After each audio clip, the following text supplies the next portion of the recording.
Let's play! Hello everyone and welcome back to Let's Read Narcissu. Let's jump right back in with this story.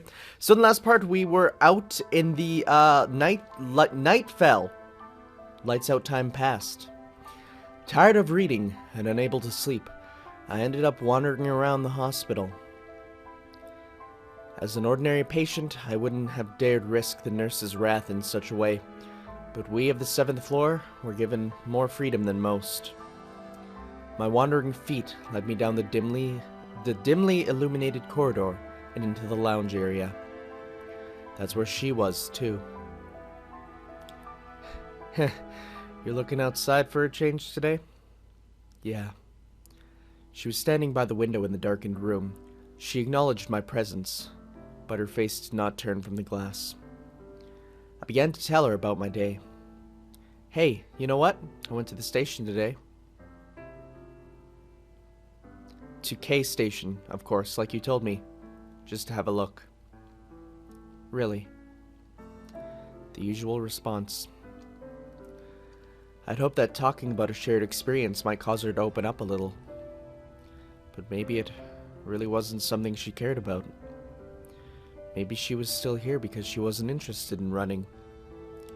I'll be going home again soon. Eh? That took me by surprise. She'd never volunteered any personal information like that before. But I could see the connection. I reckoned she could tell what I'd been thinking. If I come back, it'll be my 3rd time, so we might not meet again. Yeah, I suppose. By going home, she had referred to a temporary discharge. The lore was quite clear on this point. Basically, nobody was admitted to the 7th floor more than 3 times.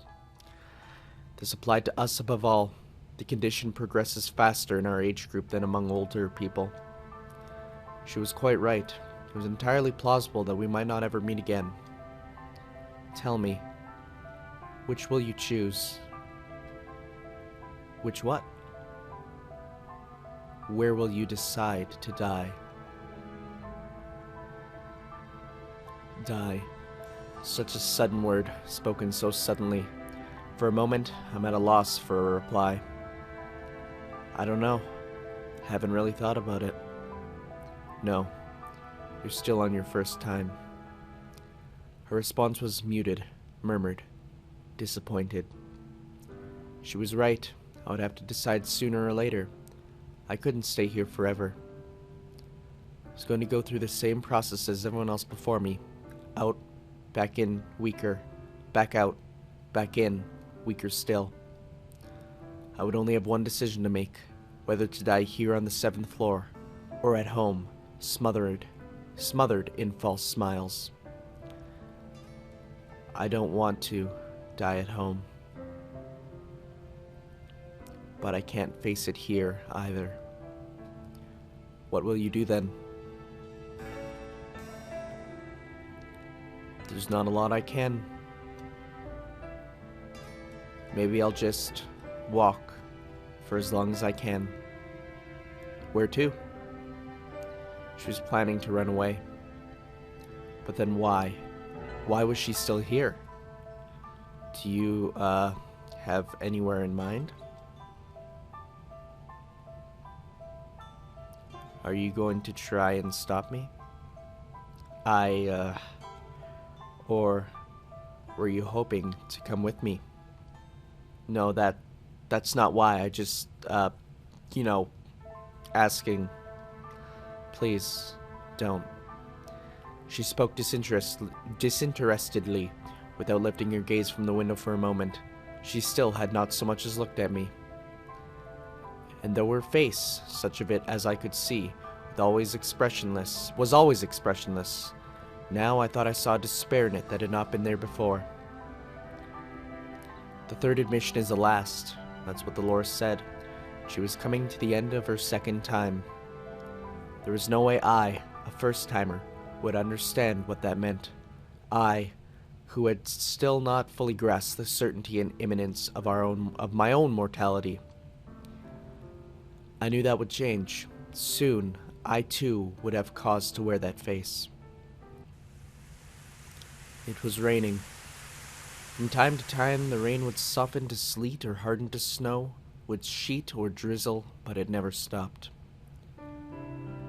I was indoors, of course, sitting in my usual place in front of the TV on the empty 7th floor. Is there anything on? The usual crap. She passed behind me and lowered herself into the next chair without another word. Clearly, we were going to have another thrilling day. She was probably just as bored as I was. We had nothing better to do. There was nothing else we could do. Oh, a reaction? That was unprecedented. What is it? Nothing. Her reply was the same as ever, but she wouldn't have gasped for nothing. Startled and intrigued, all at once began to take in what the TV was showing. It was some natural history program. The screen was filled with the countryside, trees and flowers mingled in the background. The focus, however, was on the foreground, a host of white flowers. Flowers I recognized.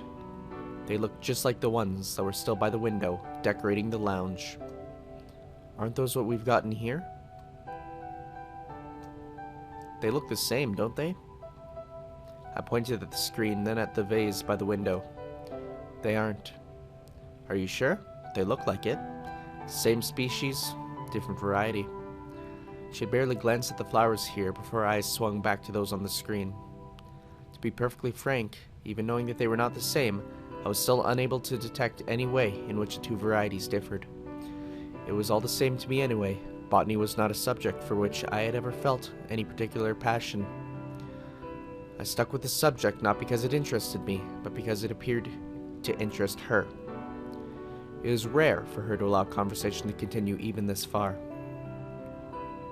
You seem to know an awful lot. Is this the kind of thing you're into? Not really. What really? I thought you'd need to be able to see the difference. Two sets of flowers, one alive but distant, the sea of white blooms within the screen, the other so near, just beyond the girl, but dying in a vase. I made another attempt to revive the conversation. What are they anyway? Orchids or lilies or something? I can't think of anything else white. This was hard going.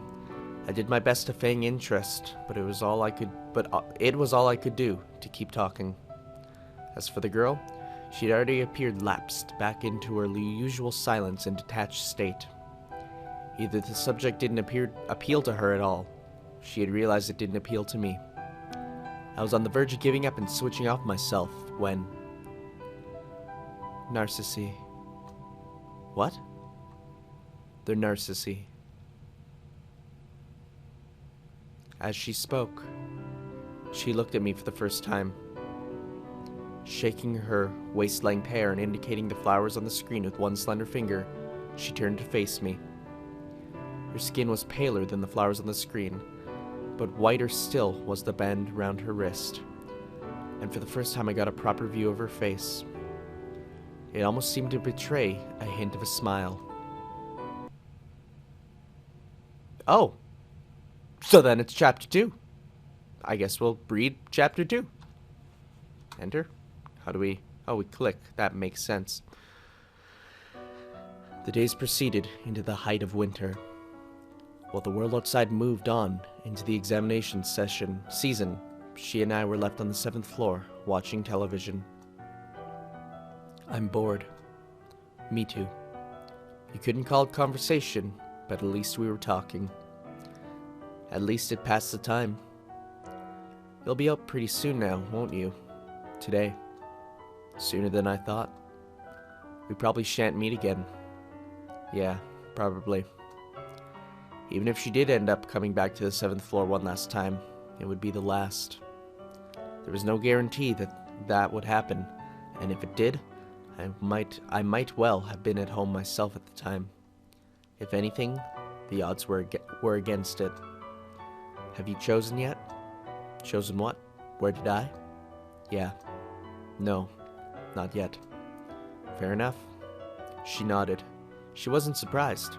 Her eyes spoke of despair and isolation, Emotions I suppose to be inevitable for one on the verge of her second temporary discharge. I could sympathize, but I really didn't know how she felt. I hadn't even been told when my first discharge would be yet. Still, I wonder why she brought this subject up now. Perhaps she'd made up her own mind. Before I could ask her, however, footsteps approached and an outsider's voice cut in.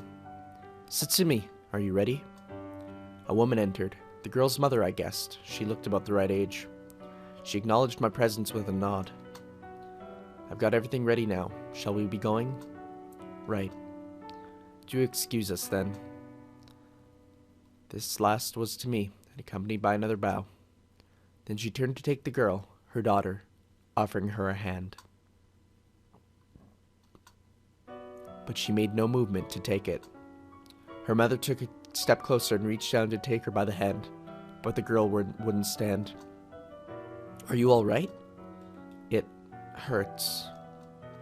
"Where does it hurt?" "Where is it, Satsumi? In your chest? Your stomach?"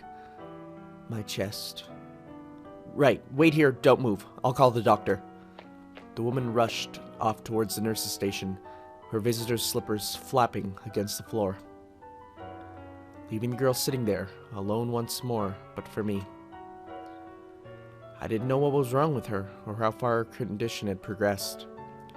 All I knew was that her name was Satsumi, her blood group was O. That's all that was written on her wristband. But I did know she'd been a 7th floor case for longer than I had. "Why don't you lie down till the doctor gets here?" I pointed to the couch. It had been stuck in the corner of the room. We hadn't had any use for it. "I could support your back if you'd like." "No need. I'm okay now." She stood up by herself to prove it. "Hey, don't overdo things," is what I was going to say, but she was already walking, and she was out of sight before I could finish.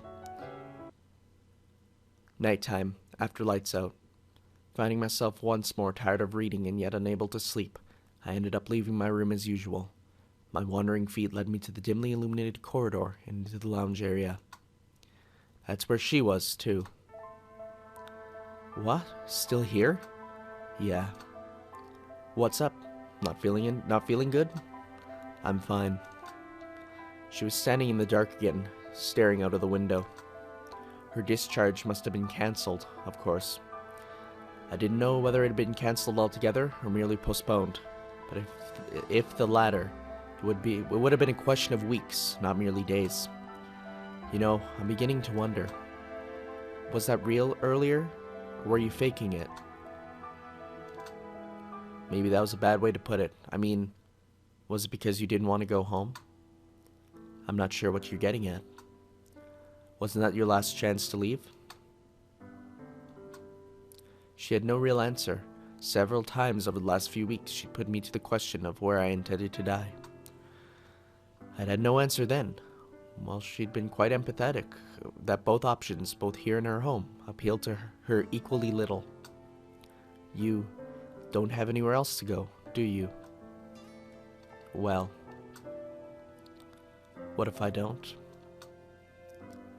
Never mind. The room fell silent. She just stood there, staring out the window.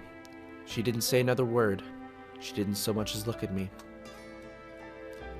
It was only about 11 o'clock, but nonetheless most lights were dimmed or out. This was a hospital, a point of contact between the everyday and the extraordinary. It was all the more for us, the 7th floor cases. This was our world. I think I'll end it here for now. Join us next time where we continue reading some more Narcissu. Narcissi, that's the flowers. Don't get them mixed up. See you next time. Ciao.